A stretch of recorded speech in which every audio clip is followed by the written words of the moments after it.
Welcome back to another video, and today we got our Big 12 season preview and prediction video, and we're doing all of the Power 5 conferences here for the upcoming 2025-26 college basketball season. I couldn't be more excited. We already did the Big 10 and the ACC, so make sure you go check those out when you're done watching this one. And we're going to have the SEC and Big East later this week before Monday, because that is a week from today. That is going to be the first day of the college basketball regular season. I am so excited. It's a great time to be a part of the channel. Make sure you subscribe if you are new. But with all that being said, let's go ahead and get in to our rankings or our predictions for the rankings. We got 16 teams here in the Big 12. The ACC and Big 10 had 18, so it's a little bit of a smaller group. But this year, the Big 12, it's going to be a very formidable conference once again. It always is.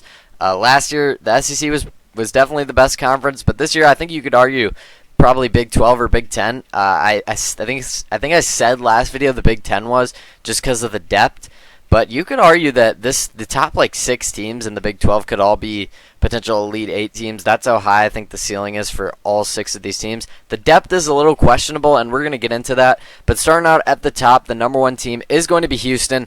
And honestly, I think they're pretty far and away the number 1 team, kind of similar with the Big 10, how Purdue was just way ahead of the rest. I think Houston is just a touch ahead of the rest, a tier above, if you will. Houston and Kelvin Sampson, they were up double-digit points in the second half against Florida in the national championship game.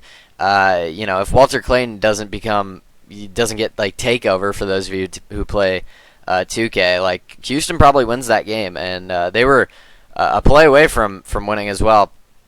I think Houston, Kelvin Sampson, if he's still without a national championship, I think this could be the year he wins it. I think I'll give you a little preview into my Power 40 rankings. I think Houston or Purdue will be number 1. I'm just going to say that right now. But they bring back Miles Uzan. Emmanuel Sharp comes back. Big 12 Defensive Player of the Year, Joseph Tugler. I believe it's I'm not sure which one it is. I don't want to mispronounce the name here. He was on the team last year, though. They brought in a 5-star freshman as well. That could definitely help. Now, Kelvin Sampson kind of likes to play his older guys develop within the program, so I don't know how much we'll see of him, but it is a 5-star, so I'd have to assume he plays a decent amount. In the past 2 seasons, Houston is 34-4 in Big 12 games. That is ridiculous. I think Houston goes without saying they've got to be ranked number 1 here. They're number 1 in KenPom, they're number 1 in Torvik, and I think deservingly so. I think I got to go with Houston here at 1 in the Big 12. Texas Tech is going to be my number 2 team. You could argue BYU. You could maybe even throw in a few of the others. I think I'm going to go Texas Tech, though. They did lose Darian Williams to the transfer portal. He goes over to NC State. But they bring back JT Toppin, who is probably the best returning player besides Braden Smith. I think you could argue that. And Grant McCasland, he is a very impressive coach. They were in the Elite 8 last season, and they were very close to beating Florida as well. But Walter Clayton, once again, you're seeing a common trend here. Walter Clayton was just different to close out games for Florida last season. But Texas Tech was right there with the eventual national champion. Same thing with Houston.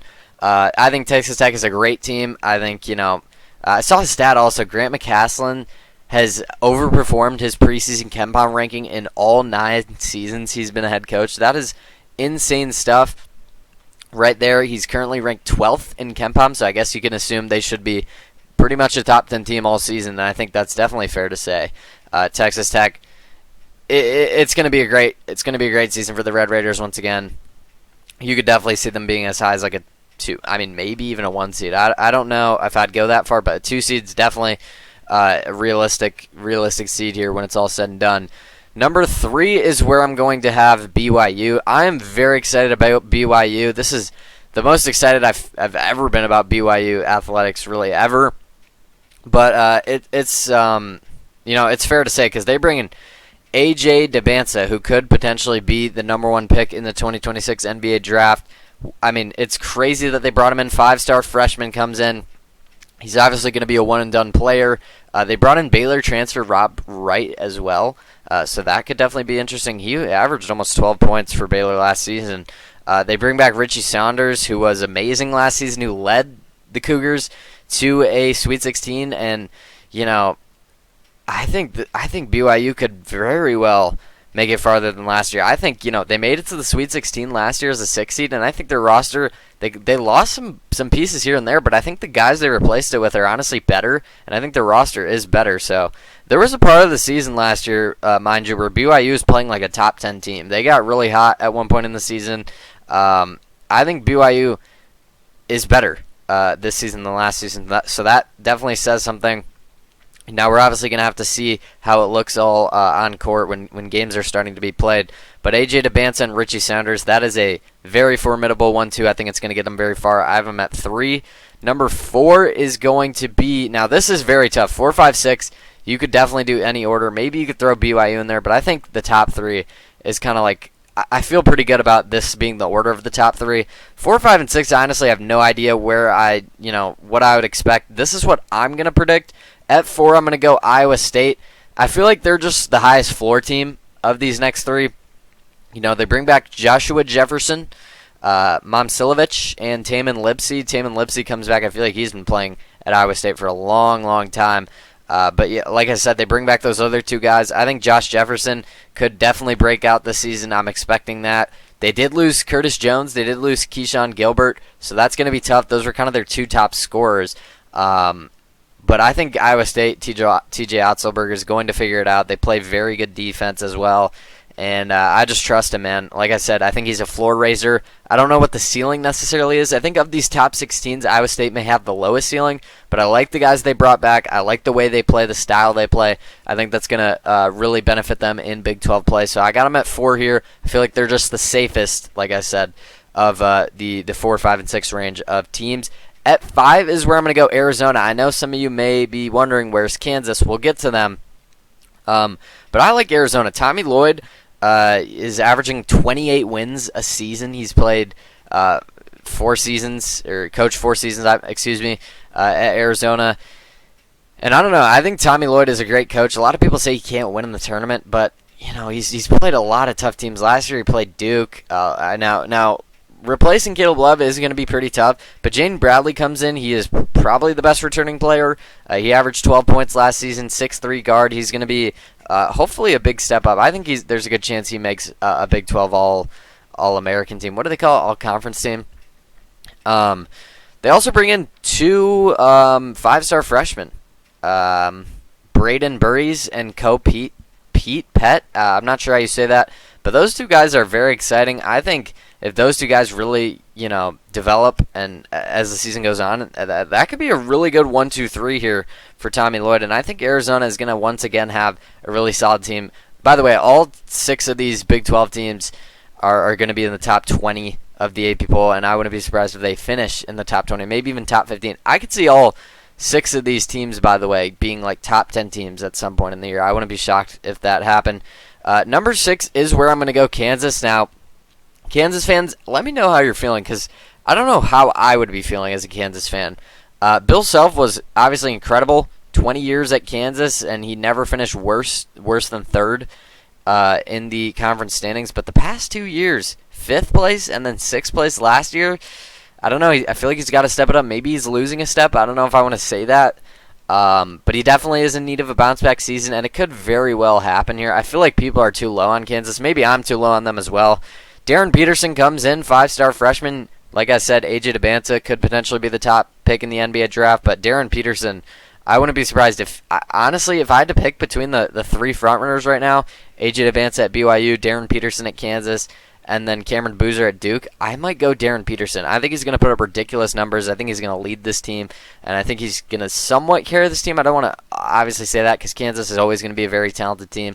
But the expectations are kind of like, I don't know, I feel like they're kind of lower this season, which is weird because you bring in a guy like Darren Peterson, a crazy talent, and I feel like they would be higher, but maybe it's just because of the depth, which definitely does worry me. Don't love the depth whatsoever. That's why I have him at 6, because I feel like you have an off night from Darren Peterson. Maybe, if he's not all that we think he is, I would be shocked, but, there's always a chance maybe if he's somewhat less than how good we think he is, then maybe Kansas won't be as good as we think, because I think a lot of it is relying on him, and I don't love relying on freshmen. Now, obviously, Duke did it last season with Cooper Flagg, and that worked out pretty well. But, Duke definitely wanted to win the national championship last year, and they didn't. So there is also that. But yeah, I think Kansas definitely top 6. Like I said, 4, 5, 6 you could really put in any order. 7 is definitely a big drop off here. But at 7, I'm going to go Baylor. I'm going to trust Scott Drew to kind of figure it out. They brought back 0 players, which is insane. Returning 0 players, never ideal. And yeah, the whole team is new. I would expect them to still get into the tournament. They got 5-star freshman. I'm not sure how you say his name. Yesofu. Correct me if I'm wrong. But he was a 5-star. He's probably going to be a first-round NBA draft pick.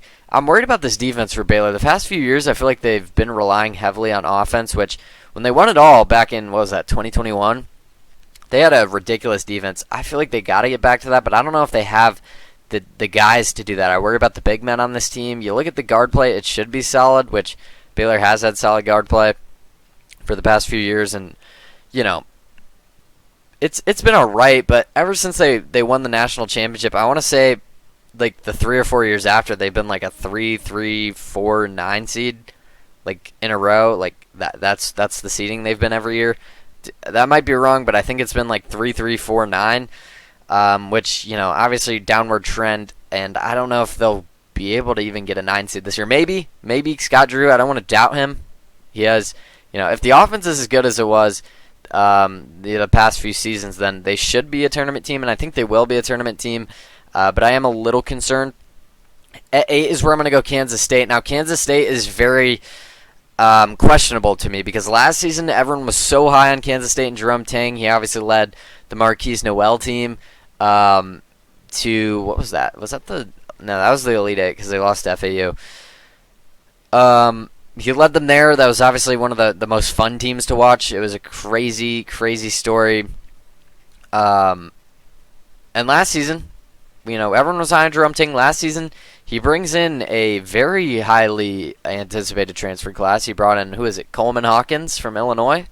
And they didn't do anything last year. They were very disappointing last season. But this season, once again, they have a very anticipated transfer class. PJ Haggerty, consensus second-team All-American at Memphis last season. Memphis was a tournament team. He averaged almost 22 points. He was ridiculous. I think he's going to be very solid once again. I don't really see him taking a step back. I think PJ Haggerty is that good of a player. They also brought in Nate Johnson, MAC Player of the Year, who led Akron. And Akron was a team. Now, don't forget, they made the tournament. They were the 13 seed. He averaged 14 points, and this was an Akron team that only lost like 4 or 5 games. I want to say they were 17-1 in conference play. This was a very good Akron team. People were going into the tournament last year. People were saying Akron was a sneaky upset pick. So Nate Johnson, I'm assuming he'll have a pretty significant role here. I feel like they should return to the NCAA tournament this season. They've missed it 2 years in a row. I think they will get in, but I think they could potentially be close. Like I said, I'm a little worried because last season they had such a highly anticipated transfer class and it just didn't really meet the expectations. But I think I feel more confident about this portal class than I did last season because it's a top 5 portal class and the best portal class in the Big 12. So hopefully that helps them out there. At number 9, I'm going to go Cincinnati. I'm kind of excited about Cincinnati this season. I think Wes Miller, this is probably his best season or best team at Cincinnati. This is 5th year, I want to say. He's missed the tournament in all 4 of his years, so this is 5th year, and I think he probably needs to get into the tournament if he wants to keep his job. There's a lot of coaches here on the bottom end of the Big 12 that I do believe are probably on the hot seat. I think Cincinnati can get in. I do. I think Cincinnati probably will get into the tournament. I think they could be potentially a bubble team. They brought in Kirk Risa from Kentucky. They brought in Jalen Celestine, I believe how you say it, from Baylor. 2 transfers. I think are going to really help out Cincinnati. Day Thomas comes back. He's the leading returning scorer for the Bearcats. He averaged 10 points a season. Or 10 points last season. Jizzle James, there was a thing where he got dismissed from the program. I'm going to talk about that, but obviously that sucks because he was, their best player. But I think Cincinnati should be good enough to compete at least somewhat in this conference. I think they will be good enough to get into the tournament. But I think this is kind of the range where it gets a little iffy. I think Kansas State will be in. I think PJ Haggerty will do enough. Cincinnati, though, could maybe be the first team, that wouldn't make it in. But I think they will. At 10 is where I'm going to go Oklahoma State. And this might be the cutoff where I say, I think I might go Big 12 only gets 9 teams in. Maybe I say 10 just in case there's a sneaky team in here. But I think that's probably 9. I don't know. I don't really love any of these teams. Now, could Oklahoma State get in? Sure. Could the teams I have at 11 and 12 get in? Sure. But I don't know. Oklahoma State, they bring in Anthony Roy, the guard from Green Bay last season, who was averaging almost 26 points a game. He was the D1 leading scorer in points per game. And he comes in to Oklahoma State. They brought in a lot of transfers. Brought in Isaiah Coleman, who averaged almost 16 points at Seton Hall last season. They bring in Christian Coleman from UAB. He was pretty solid as well. They got a lot of transfers coming in. They got a lot of experienced guys here. I think Oklahoma, they haven't had a winning record since Cade Cunningham was there, and I think Oklahoma State will have a winning record this season. Will they get into the tournament, though? I don't know. I think they could be a bubble team. You know what? I'm going to go ahead and I'll say they do, but I think it's going to be very close. We will end up seeing, like I said, I think they're going to be a bubble team. I'll give it to them. I think the Big 12 gets 10 teams in just because it is a very good conference. The 11 team, first team that I have not making the tournament is going to be TCU. I wanted to have TCU in here. I just couldn't really get around to it, man. I don't know. I don't see very, the excitement. Last season they were so bad on offense. He went to the portal to try and, resolve these issues, and he brought in some transfers. He brought in a guy from Providence who averaged 12 points a game. He brought in a guy from Iowa who was shooting almost 40% from 3. But honestly, the way the offense looked last season, it doesn't make me feel great about this season. I know they made a lot of changes. But I feel like Jamie Dixon, the head coach there, he could definitely be on the hot seat. He probably already is. He may be gone by the end of the season if they end up underperforming once again. At 12, I'm going to go West Virginia. Darren DeVries comes in last season. He leaves now for Indiana. Don't really blame him. I mean, you kind of have to take that job. They bring in Trayson Eaglestaff from North Dakota. If some of you may remember me mentioning him in our conference preview, or our conference tournament predictions video last year. He was very solid. He averaged 19 points a game, like I said, from North Dakota. And I think he could be very interesting. West Virginia has had 4 head coaches in 4 years after Bob Huggins left. And it's been... You get what I'm saying. I don't know how excited I can be about West Virginia. Like I said, they brought in the transfer from North Dakota. They brought in a transfer from Chattanooga who averaged 15 points a game, but he's kind of small, and I worry that he may not translate. He does shoot a lot of threes, though. He's shooting almost 42%, shooting 8 3-points attempted per game. So maybe the height won't be a problem if he can shoot like that, but I don't know if he will with the defenses here in the Big 12. At 13, I'm going to go Arizona State. I'll give the benefit of the doubt to Bobby Hurley, but I would expect him to be on the hot seat this season if he is as bad as he was last season, because last season was very disappointing. He was 4-16 in the Big 12. That is terrible. And if he continues to produce like that, I'm going to be shocked if he's fired by the end of the season. Honestly, I don't see these bottom 4. I don't really see these bottom 5 teams doing anything in the Big 12 this season. I think these teams are probably just going to be, at the bottom of this conference. I don't see much excitement in any of these teams. 14, I'm going to go Utah. They bring in a coach from the NBA back to his alma mater. His name's Alex Jensen. Never heard of the guy. He was an NBA assistant for a while. I think it's probably going to be a pretty rough season. There's not much excited about. They brought in a transfer who averaged 15 points, and he is out for the season now. He was going to be their best player, I believe. So that's obviously not promising when you lose a guy like that that you were so excited about. 15, I'll go Colorado. Colorado's the only Big 12 team outside of the top 75 in KenPom. I feel like there's a chance they could go last, but they brought back some returning players. They brought back their third and fourth leading scorer, which is promising. A lot of teams in this conference did not bring anyone back. But then again, they finished 3-17 in the Big 12.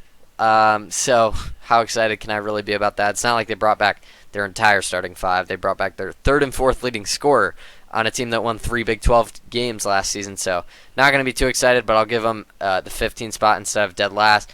I'll go UCF at 16. I don't see the excitement here. Johnny Dawkins probably on the hot seat as well. He was having some trouble getting in and into the tournament in the American, and now, going into the Big 12, much more talented conference, much tougher league, and he's not having much success here. He's only made the tournament one time in 10 years with UCF, so I wouldn't be shocked if he's gone by the end of the season if they do end up finishing last. They bring in 2 transfers from Milwaukee. I guess you could get excited about that, but I don't know really how much excitement you can really have. But that's going to do it for the Big 12 season preview. Before we get going, I forget what we did on our last videos, but I'll give you my player of the year in the Big 12. I want to say JT Toppin. Do I just go JT Toppin? I feel like he's the safest pick. I feel like Darren Peterson, though, could average some crazy numbers at Kansas. I think he could have a Cade Cunningham-esque season like he did against Oklahoma State when he led them to be as good as they were. I think he could be that. I don't know if I don't think AJ DeBanza will win it just because Richie Saunders, I think, is still going to have a pretty big role on that team. I think it's between Darren Peterson and JT Toppin. I'm going to go with JT Toppin. I feel like he's the safer pick. He's definitely the guy. Well, Darren Peterson definitely the guy at Kansas, but JT Toppin, we saw it last year. That's kind of what I'm baking on here. We saw it happen, so I'm just going to go with what I saw. But Darren Peterson definitely has the potential to win this one. I think he'll probably win Freshman of the Year if he doesn't win Big 12 Player of the Year. But guys to watch, obviously, those top 2 guys, AJ DeBanza, obviously he has the potential to be maybe the best. Honestly, he probably has the potential to be better than Darren Peterson. The scoring, his ability to score the ball, it's one of the best prospects we've ever seen, and that's not an overstatement. PJ Haggerty at Kansas State, if he puts up almost 22 points like he did last season against Memphis, he could definitely be in the running. Milos Uzan from Houston, he's obviously going to be in there. He's going to be on the best team, I'm assuming, in the conference, and he's going to be their best player. Yeah, those are probably the 5 guys, I guess. Those are probably the 5 guys that I would look at for this award. Coach of the Year, I'll go Kelvin Sampson.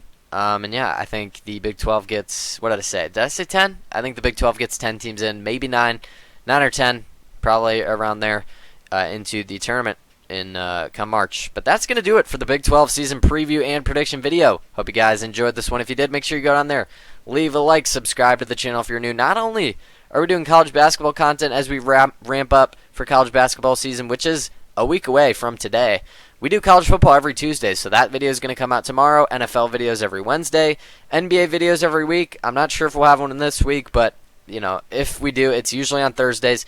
We have MLB videos as well, so go check those out. We just previewed the World Series, and yeah, we're gonna continue to grind out these videos. We got the Big East and SEC coming later this week. It's not gonna be tomorrow or Wednesday because, like I said, we already have videos scheduled. But maybe Thursday, Friday, Saturday, Sunday. 2 of those 4 days we'll have our last 2 Power 5 college basketball season preview videos. But once again, that's going to do it. Thank you so much for watching. And I will see you guys tomorrow with our college football top 25 rankings video.